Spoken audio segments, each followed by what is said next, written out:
for you, which is sort of interesting. They are scenes of the Tiber in Rome, clearly from the 18th century, and they are signed, strangely, by Giuseppe Vasi and G.B. Piranesi. Oh. The Piranesi has, to my eye, obviously been added to it, and I have some other evidence why. The connection is, if you don't know, Vasi was, some people would consider the master of Piranesi. I think it's pretty well been proven he was just hired. The idea that he taught him how to print doesn't make a whole lot of sense, because he was producing more prints than the master when he was working for him, which might have been the rub at about 1743 when Piranesi leaves the workshop. Here, according to the early urban legends, it was not a very peaceful break. Later evidence has shown that that's not really the case, as John will love.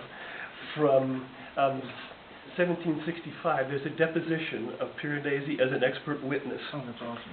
And it's in Vasi's favor, who doesn't want to pay the person who does all the autographs and the legends, because his work is sloppy. And there's about a 2-paragraph description from Piranesi where he just takes the guy's work apart. But you look on these, and the one, they get the Piranesi in pretty well. The other one, you can sort of tell that it's not. But what could have happened here, and there are different ways of explaining this. No one has an absolute explanation to this date, is that Piranesi most likely took plates from the workshop when he left. Even though he was doing the plates, we know that Vasi's name was the only name appearing on the plates. There was also a squabble between Vasi and the person who was doing the legends in 43, who became a very close friend of Piranesi's, and actually tried to give Piranesi a lot of work here. Vasi was probably not known to too many of you, but he had aristocratic backing from the very beginning, unlike Piranesi, whose personality didn't seem to get along with aristocrats very well, which meant that Vasi really didn't have to scramble as much to make a living. So he could sort of lay back a little bit. But he has two basic suites, the two most important ones.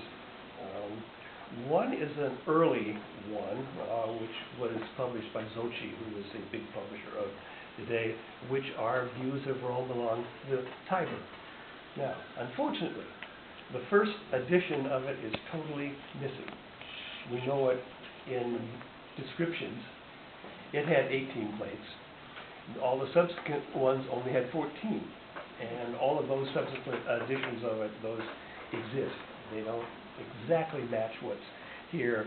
And then the sort of work of his lifetime was the Magnificences, of which is 2 volumes each of 5 books of 20 to 22 plates each. Now, but they're not all the same. We have an idea of these people as being very orderly and all of this, and they're not by any means here. Also, it's been shown that Book 5 of that, though 1754 is a date you'll always see if you seeing those plates, was actually produced in 1742-43, right in the period of time when Piranesi was there, and so people go through them who've seen them, guess